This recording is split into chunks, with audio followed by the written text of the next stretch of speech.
que nous commenterons selon... 13 octobre 1943, le maréchal Badoglio vient de déclarer la guerre à l'Allemagne, retournant ainsi complètement la position de l'Italie. Mais cela, les actualités allemandes ne le disent pas explicitement.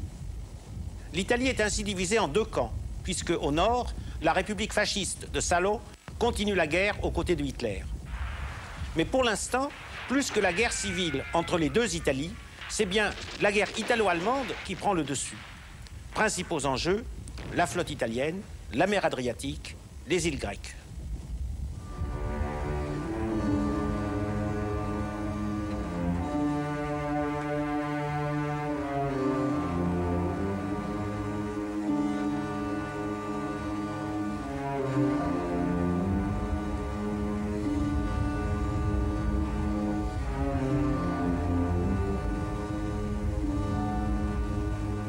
Pour commenter les actualités allemandes et anglaises, nous sommes avec professeur Giuliano Procacci, qui a écrit une grande histoire des Italiens, mais qui pour nous aujourd'hui surtout est le témoin d'événements importants, puisqu'il était dans l'extrême nord de l'Italie, non pas l'Italie qui passe du côté anglo-saxon, ni la République de Salo, mais tout au nord, c'est-à-dire la région annexée par les Allemands, un peu l'Alsace-Lorraine des Italiens.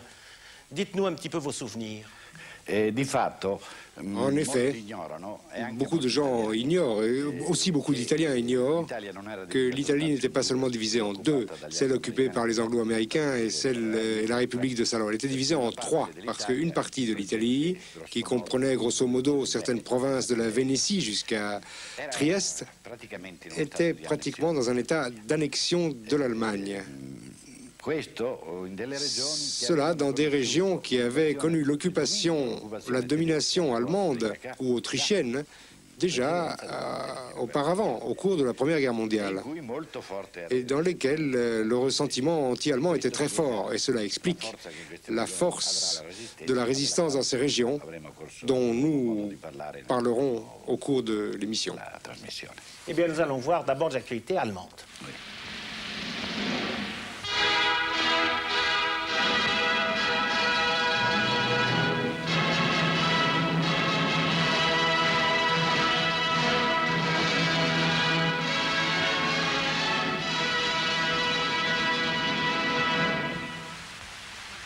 Staatsakt in der Reichskanzlei zu Berlin für Wilhelm Kube, den Generalkommissar von Weißruthenien. Er fiel in Minsk einem bolschewistischen Anschlag zum Opfer.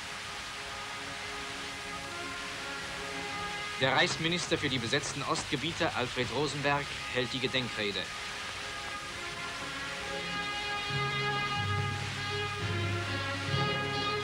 Der Minister befestigt das dem verdienten Generalkommissar vom Führer verliehene Ritterkreuz zum Kriegsverdienstkreuz mit Schwertern auf dem Ordenskissen.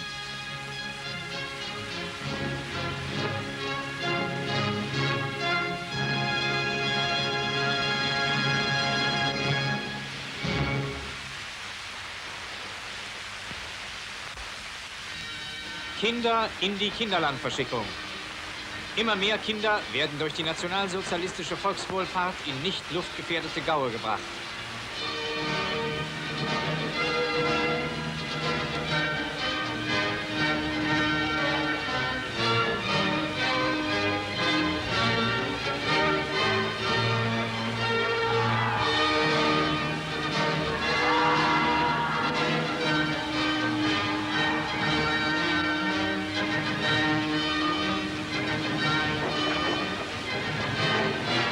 Auf der Reise werden die Kinder entweder von ihren Müttern oder von Schwestern und Volkspflegerinnen betreut.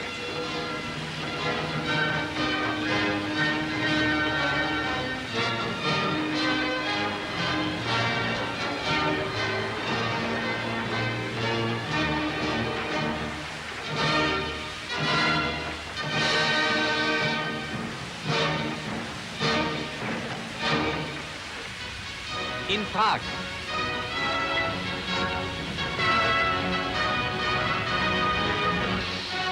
Mütter und Väter aus Essen hatten Gelegenheit, ihre seit längerer Zeit in Böhmen und Mähren untergebrachten Kinder zu besuchen.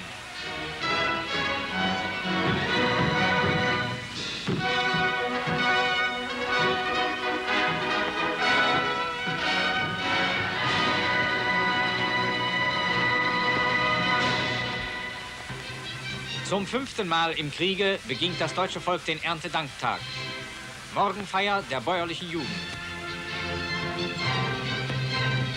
Reichsjugendführer Axmann spricht Jungen und Mädeln seine Anerkennung aus. Jungen und Mädel haben den Bauern bei der Bestellung der Felder und der Einbringung der Ernte tatkräftig geholfen.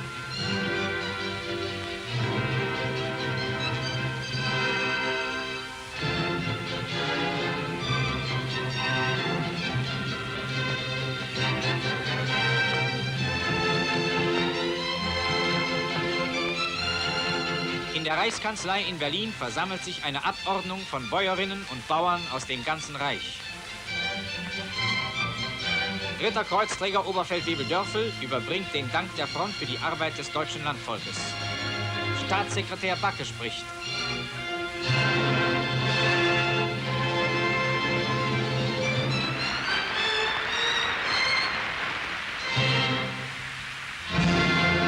Er übergibt den Bauern und Bäuerinnen die ihnen vom Führer verliehenen Kriegsverdienstkreuze.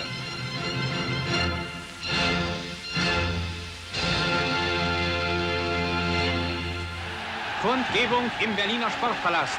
Wieder füllen Tausende von deutschen Männern und Frauen aus allen Schichten der Bevölkerung diese Kampfstätte der Berliner Nationalsozialisten, in der sich das Volk von Berlin schon so oft zu machtvollen Kundgebungen zusammenfand. Ritterkreuzträger SS-Sturmbannführer Skorzeny stellt Reichsminister Dr. Goebbels die Männer vor, die an dem kühnen Unternehmen am Gran Sasso beteiligt waren. Jubelnd begrüßen alle den Befreier des Duce.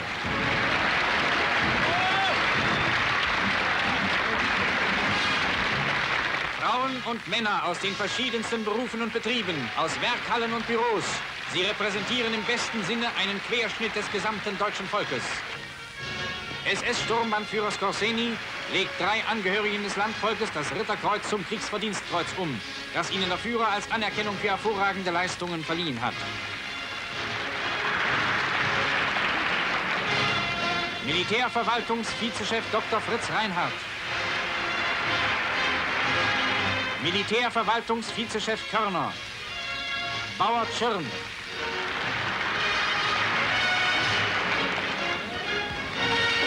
Skorzenys Männer.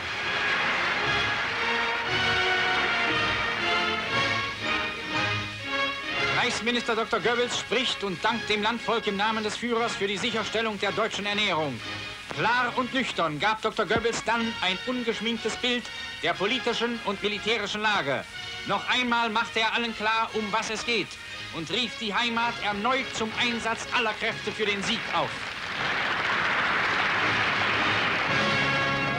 Die Zeit ist so hart und schwer geworden, dass wir als Volk die Brücken hinter uns abgebrochen haben.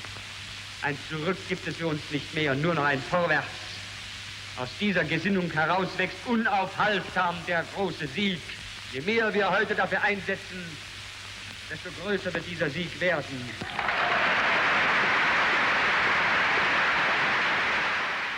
Cette phrase « Les ponts sont coupés, nous ne pouvons plus revenir en arrière » est une phrase très importante et on sait à quoi elle fait allusion. Elle ne fait pas allusion à la guerre contre les soviétiques, bien qu'il y ait eu des tentatives de négociations séparées. Elle ne fait pas allusion à la guerre avec les anglo-saxons, puisque il a été convenu à Casablanca qu'il y aurait une reddition inconditionnelle, donc on ne se fait pas d'illusions. Mais ce n'est pas ça. Ce à quoi ça fait allusion, c'est au fait qu'on vient de décider la suite de l'extermination des gens dans les camps de concentration.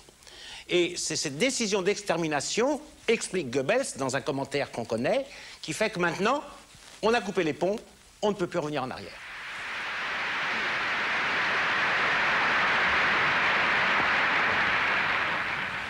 Verlust an materiellen Werten müssen, so viel sie dem Einzelnen auch an Leid zufügen, trotzdem hingenommen werden, um die Zukunft des Volkes sicherzustellen. Nur die Freiheit ist ein unersetzliches Gut.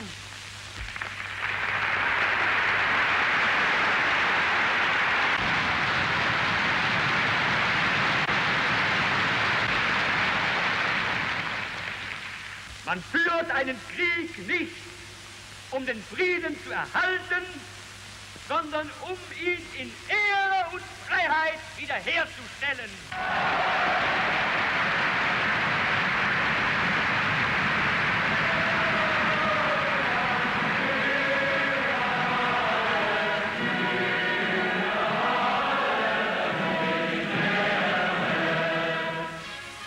Eichenlaubträger, General der Flieger, Student bei seinen Fallschirmjägern.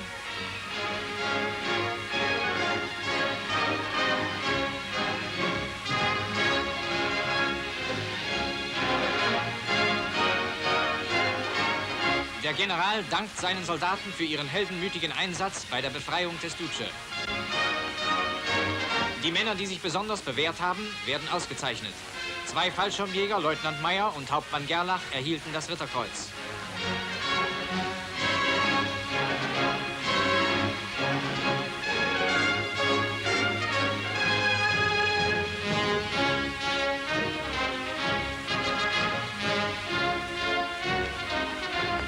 SS-Sturmbannführer Skorseny, der Befreier des Duce, wurde vom Führer ebenfalls mit dem Ritterkreuz ausgezeichnet. Er spricht mit seinen Kameraden, die an der geschichtlichen Tat vom 12. September beteiligt waren. Sturmbannführer Skorseny verabschiedet seine Männer, die als Belohnung für ihren tapferen Einsatz einen Sonderurlaub erhalten. Giuliano Procacci, nous savons que ce ne sont pas les SS, mais surtout la Wehrmacht qui a libéré Mussolini. Mais on ne sait pas pourquoi ça s'est passé si facilement. La réponse est assez facile. Mussolini a été libéré à Gran Sasso, qui est dans l'Italie centrale. Et il y avait eu des discussions du gouvernement Badoglio avec le roi et également avec les alliés, c'est-à-dire savoir s'il fallait défendre ou pas l'Italie centrale. Chose qui était possible parce que les forces armées italiennes dans cette région étaient plus fortes que les Allemands. La décision fut prise dans le sens contraire parce que Badoglio et le roi abandonnèrent Rome et donc le Gran Sasso, où se trouvait Mussolini, est resté complètement dégarni.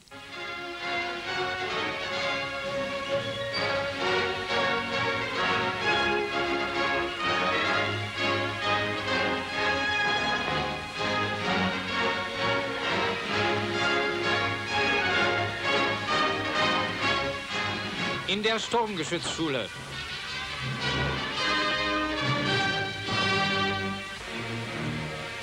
Hier werden ausgesuchte Soldaten von frontbewährten Offizieren ausgebildet.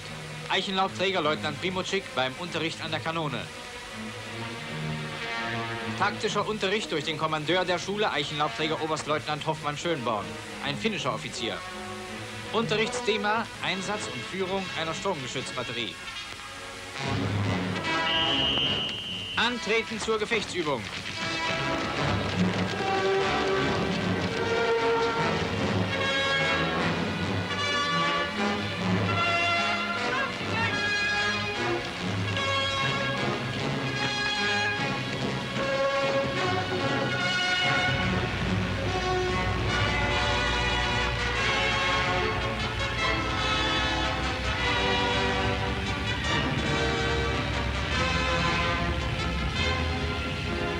Unter Auswertung aller Erfahrungen des Ostfeldzuges wird der junge Sturmartillerist auf den Fronteinsatz vorbereitet.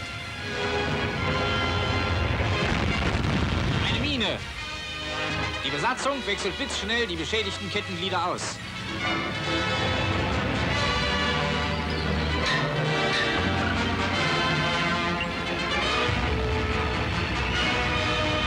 Die Radier bilden eine unzertrennliche Kampfmannschaft.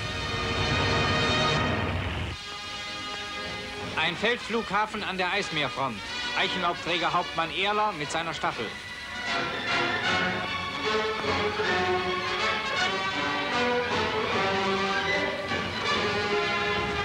Schnelle Kampfflugzeuge starten zum Einsatz gegen die Fischerhalbinsel.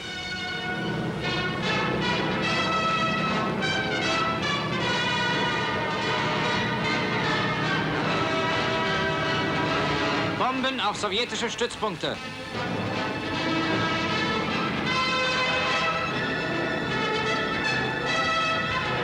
Auf dem Rückflug wird ein deutsches Nachschubgeleit überflogen.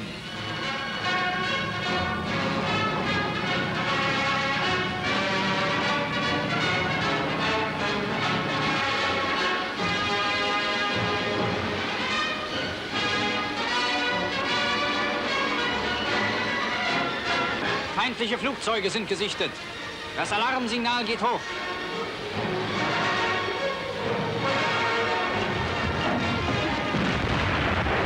Gefecht mit feindlichen Torpedofliegern. Eine Feindmaschine im Angriff.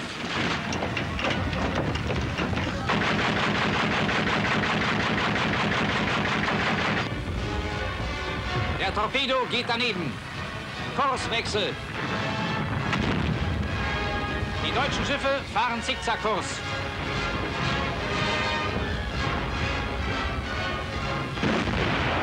Ein Angreifer ist getroffen und stürzt ins Meer.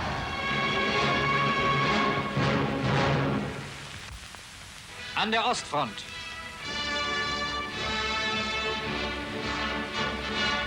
Bei der Zurücknahme unserer Front auf eine verkürzte Linie bewährt sich aufs Neue die glänzende Vorbereitungsarbeit der deutschen Führung. Die Bewegungen vollziehen sich nach Plänen, die bis ins Einzelne ausgearbeitet sind. Alles brauchbare Material wird zurückgeschafft.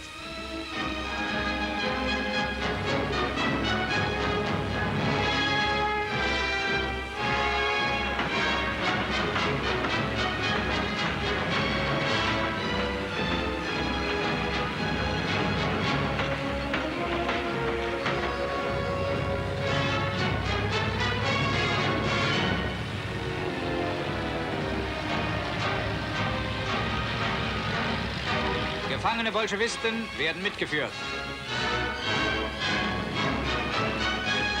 In großen Tricks schließt sich die Zivilbevölkerung aus Angst vor dem Bolschewismus unseren Truppen an.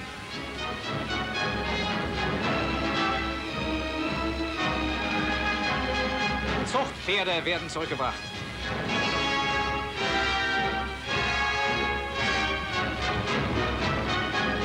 Ganze Herden von Rindern und Schafen werden mitgenommen.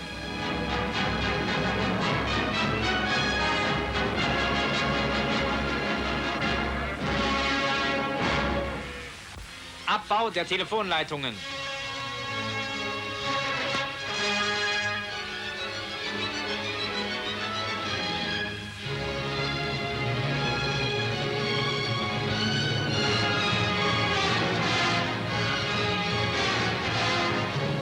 Sprengung der Masten.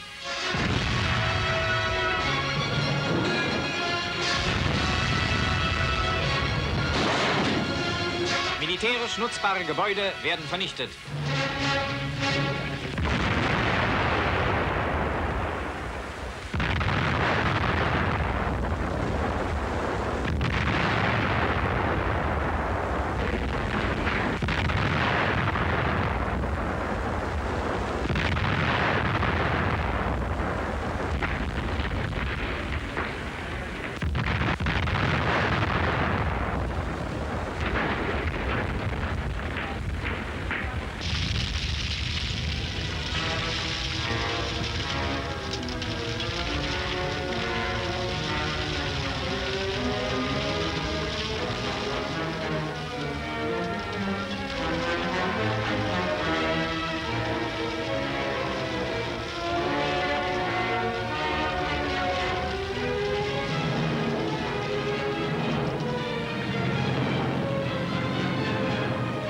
Kirchliche und kulturelle Baudenkmäler werden geschont.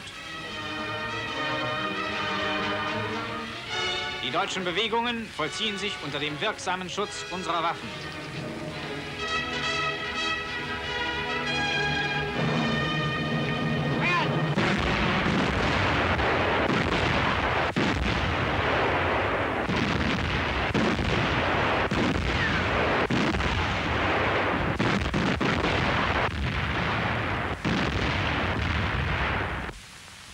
Die deutsche Luftwaffe kommt in großem Umfang zum Einsatz.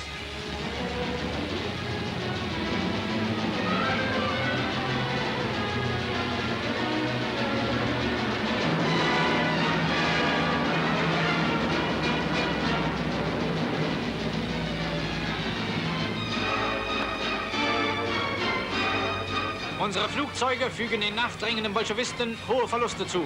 Massen von Bomben fallen auf den Feind.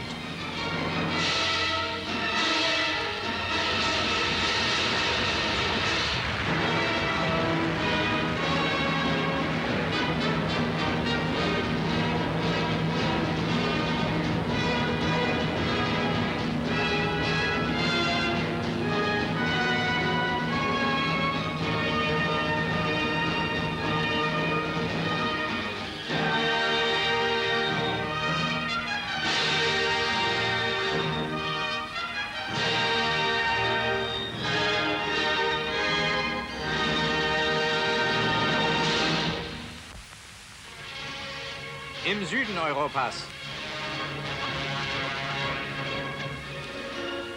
In Triest, ein faschistisches Bataillon unterstellt sich der deutschen Wehrmacht.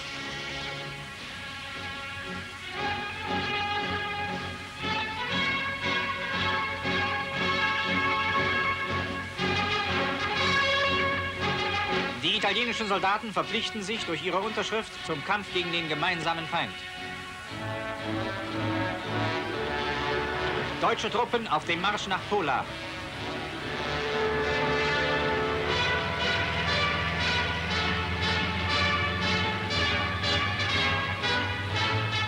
Der Kriegshafen wird besetzt. Die im Hafen liegenden italienischen Schiffe werden unter deutsches Kommando gestellt.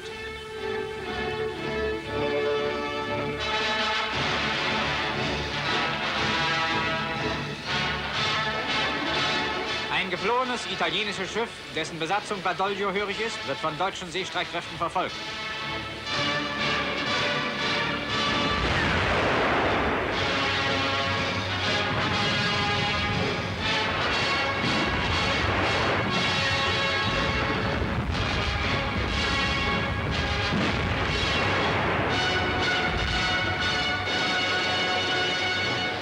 Ein Prisenkommando geht an Bord und übernimmt das Schiff. Ein bei den Vorbereitungen zur Flucht überraschtes Badoglio-Schiff verweigert die Übergabe. Das Verräterschiff wird vernichtet.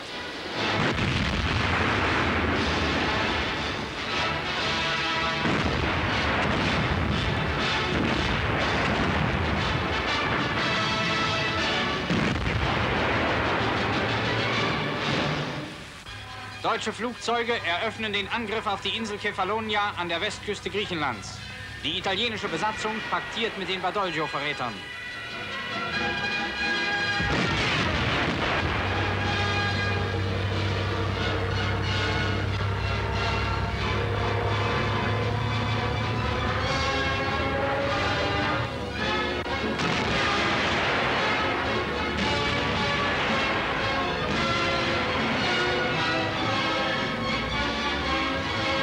Nach Vorbereitung durch die Luftwaffe eroberten deutsche Landungstruppen die Insel und vernichteten die Masse der aufrührerischen Division.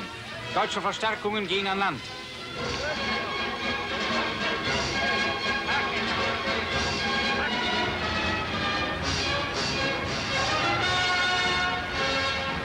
Die für die Sicherung des Peloponnes wichtige Insel Kefalonia ist in deutscher Hand. Bekämpfung von Banden in Istrien.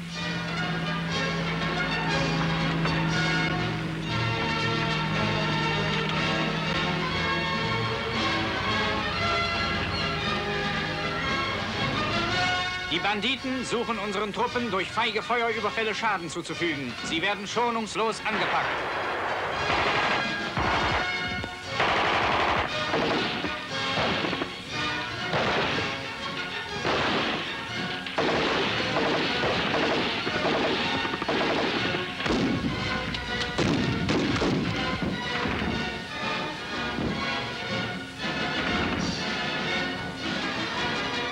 Die Waffen einer vernichteten Bande werden gesammelt.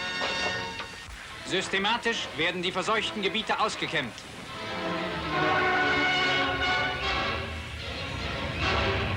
In einer Stadt hat sich eine größere Bandengruppe festgesetzt.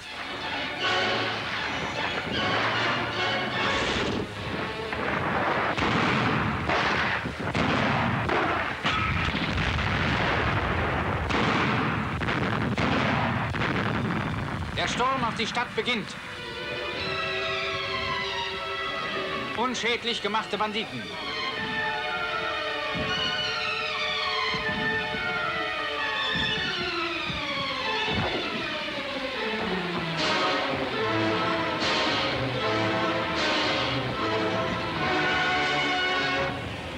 Stadtteil um Stadtteil muss einzeln gesäubert werden.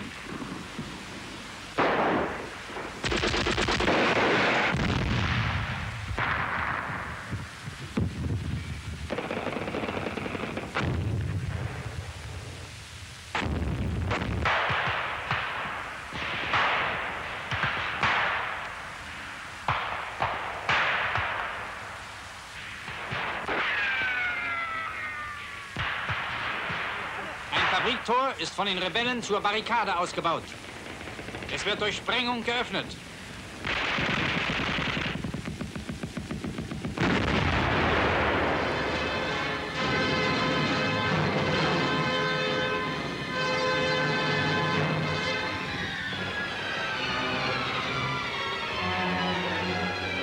In erbittertem Kampf wird Haus um Haus erobert.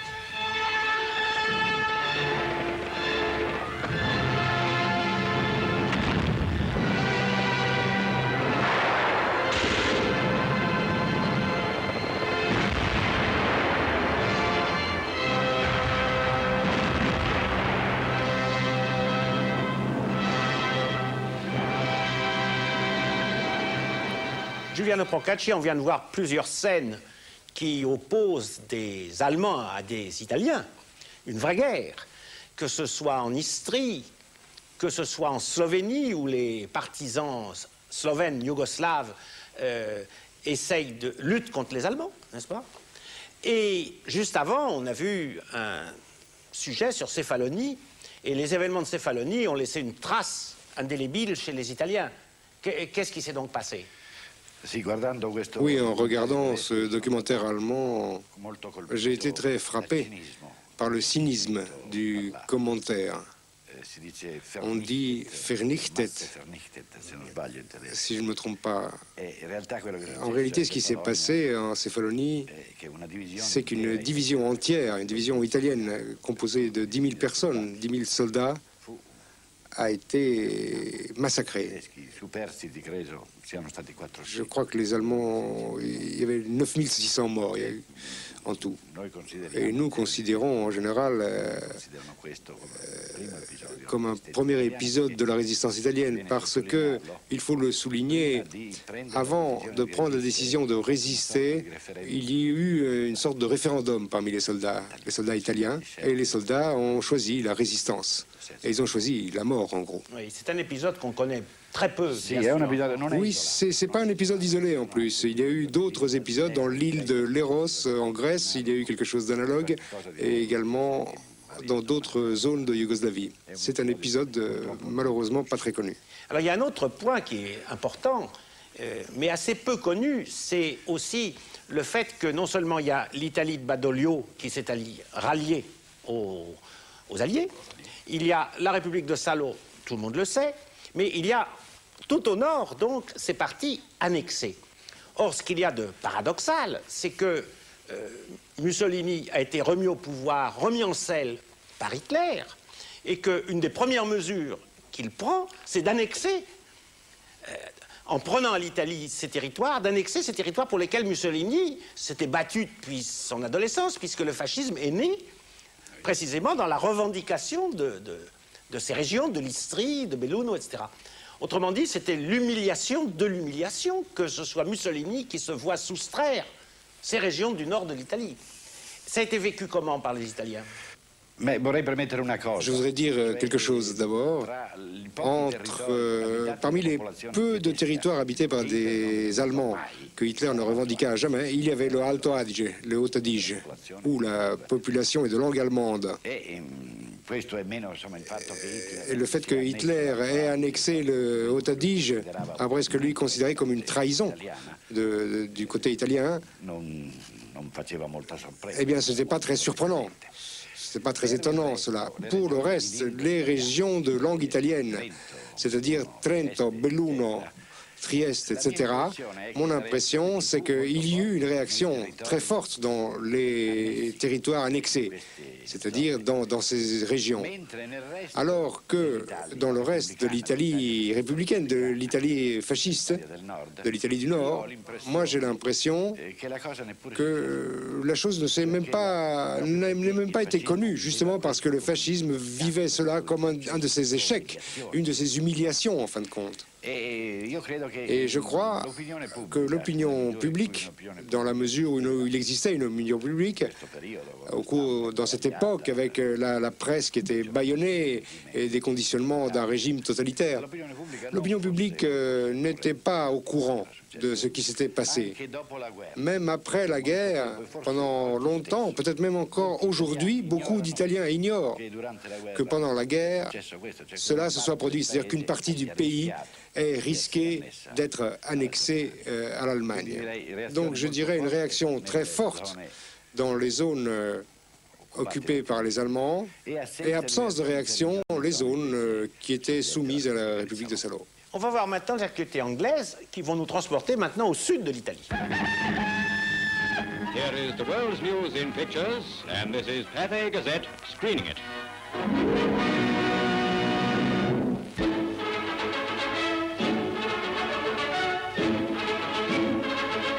General Montgomery and General Clark confer on the final plans which are to bring the Allied Fifth Army to the assault on Naples.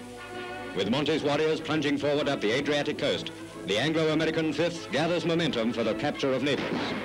Enemy snipers posted at windows and on rooftops are searched out by British infantrymen on the outskirts of the town of Cava.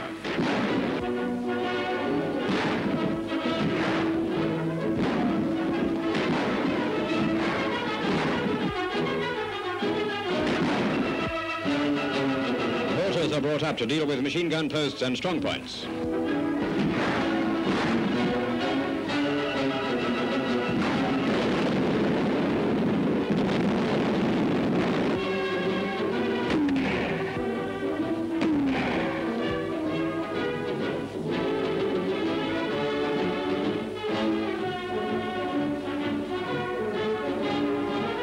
Having successfully fought its way over the mountains into the plains of Naples, the 5th streams on through towns and villages.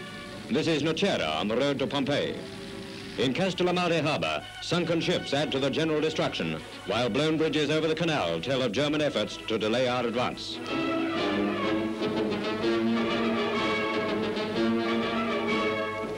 Vesuvius smoulders in the background, while a broadside from a squadron of Sherman tanks is sent into the German lines.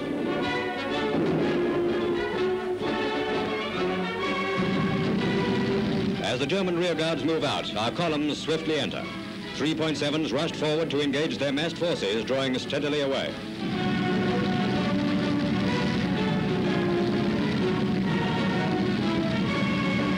In the early morning, British and American units making their final drive on Naples, entering the town of Scafati. Civilians begin to pop out of every building to demonstrate with cheers and hand claps. The rarest thing in Italy today is a fascist salute, or for that matter, a fascist. Where they've gone to, and once there were 7 million of them, is a mystery.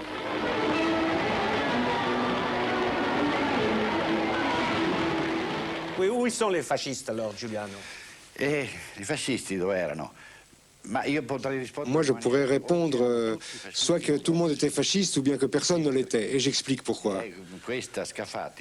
Scafati, c'est une région où le système politique est bien différent de celui de l'Italie du Nord, basé sur la clientèle et sur les notables. C'est un système très résistant. Les régimes changent, les clientèles restent, les notables s'habillent en chemise noire, en chemise blanche, en chemise d'une autre couleur. Mais en substance, les choses restent inchangées. Donc se poser cette question me semble dénué de sens.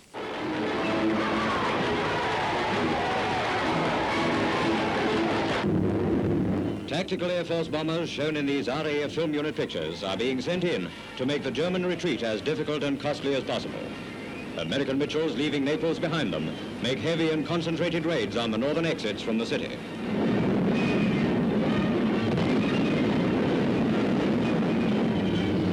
Troop concentrations and roads are pounded thoroughly.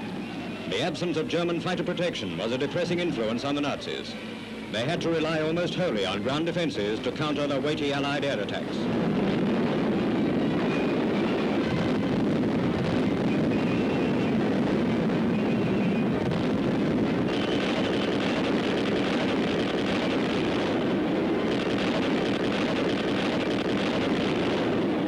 Americans advancing from Aggerola emerge from a large tunnel in the mountains, the only pass which cuts through the range.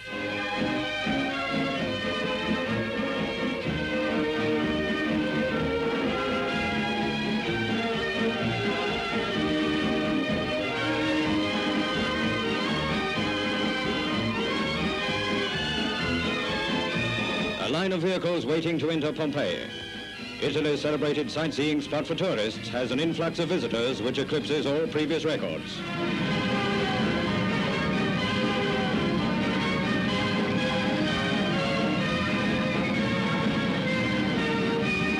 Looking towards the famous ruins, which, except for an odd shell crater or two, look just as knocked about as they have for hundreds of years.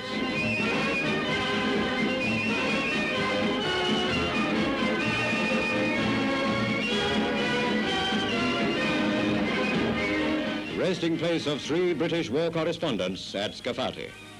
The graves of Sale, Austin and Mundy, killed by a shell fired from a German tank. British forces coming upon an Axis concentration camp released hundreds of anti-fascist Italians and German Jews. First people to be freed from the horrors of internment under dictator rule. For 3 years, this mixed community had suffered semi-starvation and ill usage. While life there was not to be compared with German concentration camps, the internees were subjected to many indignities. Czechs, Poles, Yugoslavs, Negroes and Chinese were numbered among them. Our first consideration was food. Rations were issued, and those things which had been denied them made available by their liberators. The sorrows of 3 years of torment were partially dispelled by kindness, which for them had vanished with the years. Many firm friendships had been formed in the camp. Here are 2 families taking leave of each other as they separate to start new lives.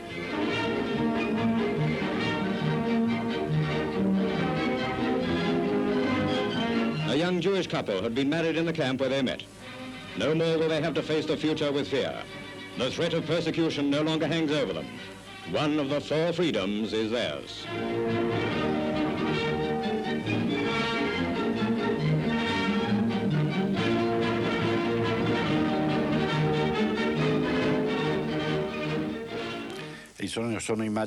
Ce sont des images très émouvantes. Des scènes comme ça se sont répétées non seulement dans la partie de l'Italie libérée par les Anglo-Américains, mais également dans l'Italie septentrionale, en Yougoslavie.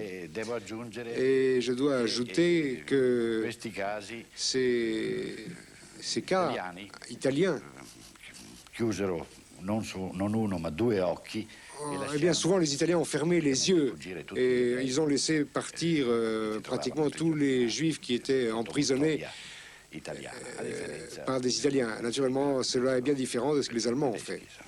Oui. Et moi, j'ajoute que ces images sont sans doute les premières que le monde libre a vues de la libération d'un camp de concentration.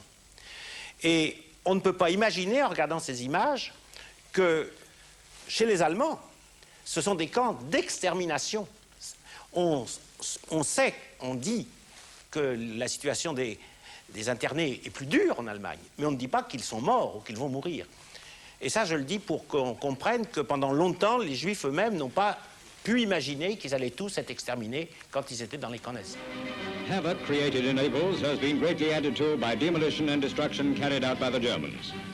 This is the ruined front door into the city. British troops were the first to enter. The biggest prize yet to fall to the Allies in this campaign. They swarmed into the city and out again with scarcely a pause, leaving other forces coming up behind to complete the occupation.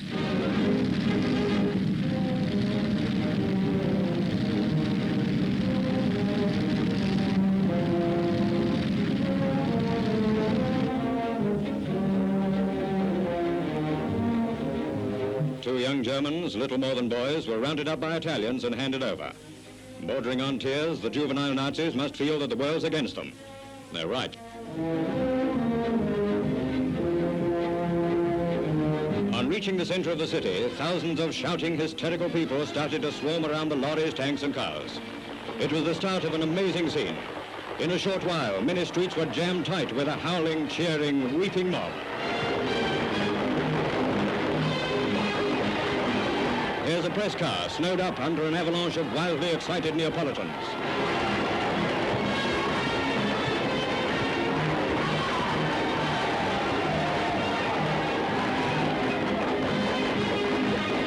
See Naples and die from laryngitis. This was Italy's second most important city in the year of good gracious me, 1943.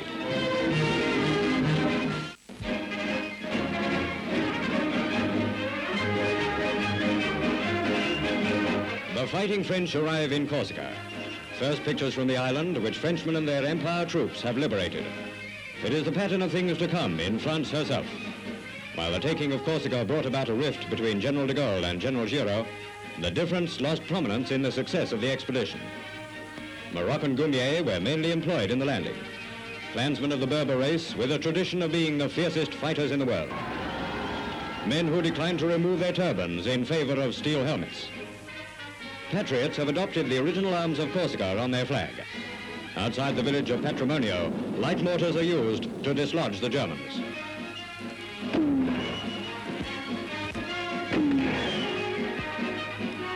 Typical demolition work carried out by the retreating Nazis, leaving behind a smashed Mark VI before hastening in retreat to Bastia. The Patriots of Corsica rose like a disciplined army when their appointed hour arrived. The birthplace of Napoleon shook off its oppressors and literally led the liberating army to victory. La Corse est le premier département métropolitain libéré, à la suite d'une action des résistants en premier lieu, d'une action ensuite complexe entre résistants italiens et allemands, d'un débarquement des troupes de Giraud dans un conflit avec de Gaulle, une histoire complexe sur laquelle on aura l'occasion de revenir.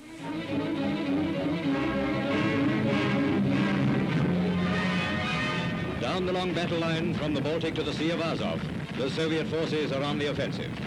Their successes are announced by the victory guns of Moscow. Russia sends us pictures not of those, but of the Red Army gunners in the field.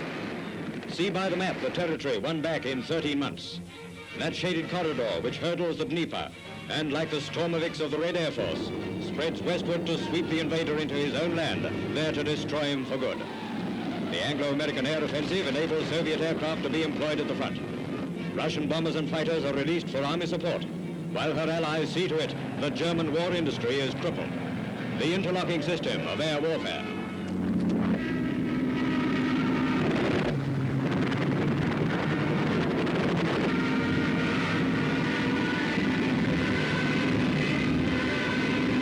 Victim of one of Stalin's fighters. Out of this wreckage, they brought a Nazi pilot. Here is Russia's imperishable Stalingrad today. From chaotic piles of rubble and torn masonry arises a canvas city where the builders of a new Stalingrad live and work. Every brick and stone block is reshaped and used in the construction of new buildings. Young and old set about the task of bringing order out of confusion.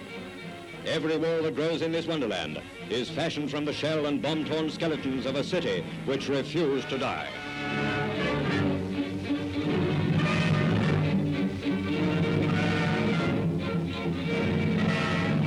Down the Volga goes timber for Stalingrad. Great log rafts carried on its busy stream for use in reconstruction. Greetings to the heroes of Stalingrad, reads the message. No other city was ever born of such courage.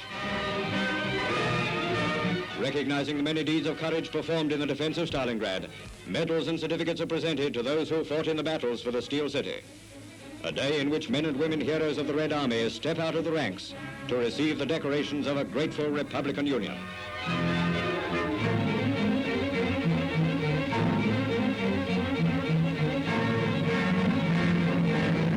Designed for the two-handed sword of honor which the king has had forged to commemorate the inflexible courage of the warrior city. Britain's oldest sword maker, Tom Beasley, is the craftsman, pausing in his work of fashioning commando knives to shape the 4-foot-long blade, a magnificent weapon of the finest steel. Corporal Durbin of the RAF works on the silver mountings to the scabbard, covered with crimson Persian lambskin. After the handle is assembled, the blade is taken by an expert and rung against an anvil to test it. Inscribed in English and Russian are these words: to the steel-hearted citizens of Stalingrad, the gift of King George VI, in token of the homage of the British people. At Goldsmiths Hall in the war-torn city of London, the finished article is on view. It will be exhibited elsewhere in Britain. Monsieur Gusev, the new Soviet ambassador, is among the distinguished visitors to examine it. Long lines of Londoners queued up to see the sword, then on view to the public.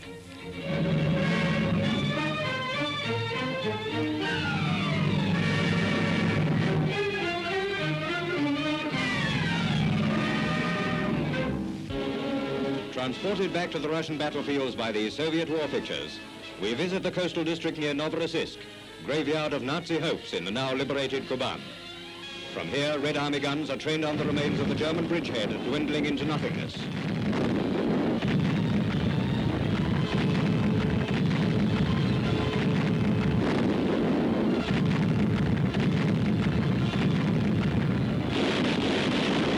shock troops are rushed forward on tanks to maintain the pressure being exerted on the Germans falling back on the Kerch Peninsula. Another battle for the Crimea is in the making.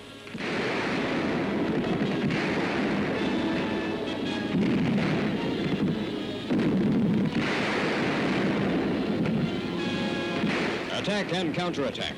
For several weeks it was thrust and parry in this sector around Belgorod, but there is no weak link in Stalin's master plan. By Herculean labors and great bravery, the Germans were driven back.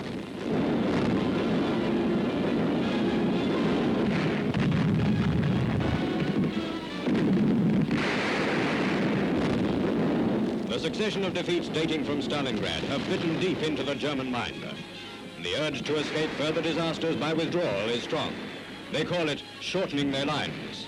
But the symptoms of wholesale defeat are there.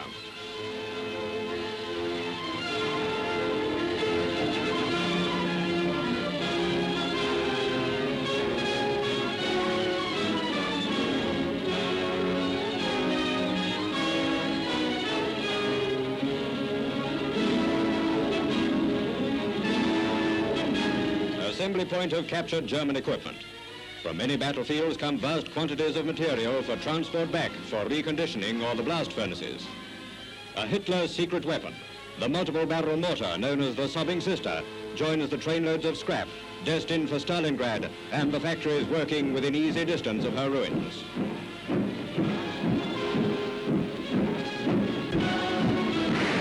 A Leaslen jeep travels up to the artillery lines where Soviet gunners are hammering at the German positions. Devastating blows by the Red Army call forth our unstinted admiration and still more practical support. Formidable though the German army still is, its days of riding roughshod over Europe are rapidly in decline.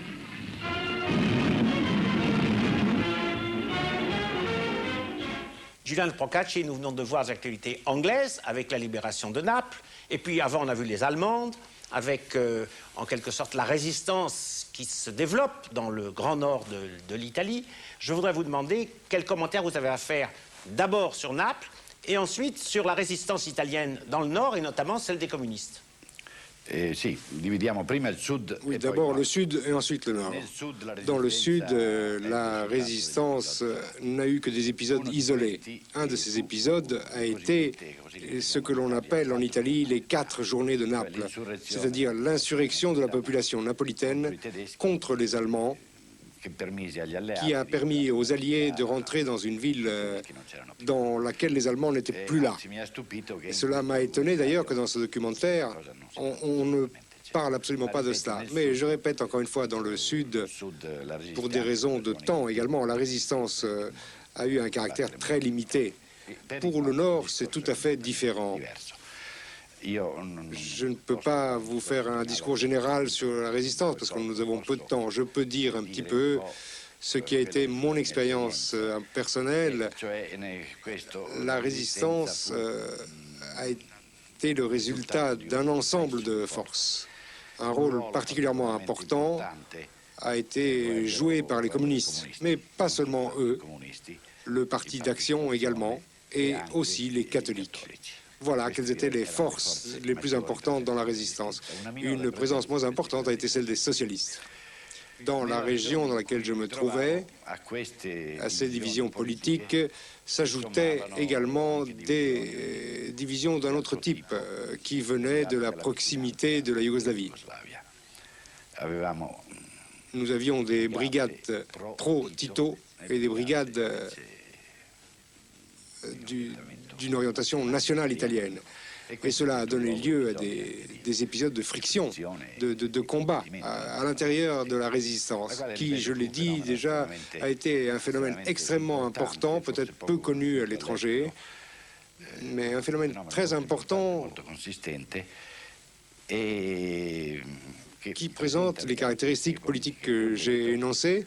Je voudrais conclure en soulignant que malgré les divergences qui existaient entre les différents partis, c'est bien ces partis ont trouvé un commun dénominateur avec la constitution des comités de libération nationale qui ont été les dirigeants de la résistance, dans laquelle étaient représentés tous les partis antifascistes de la droite libérale jusqu'à l'extrême gauche. Merci Giuliano Procacci. La semaine prochaine, nous verrons des actualités japonaises et américaines et nous transporterons donc sans doute dans le Pacifique.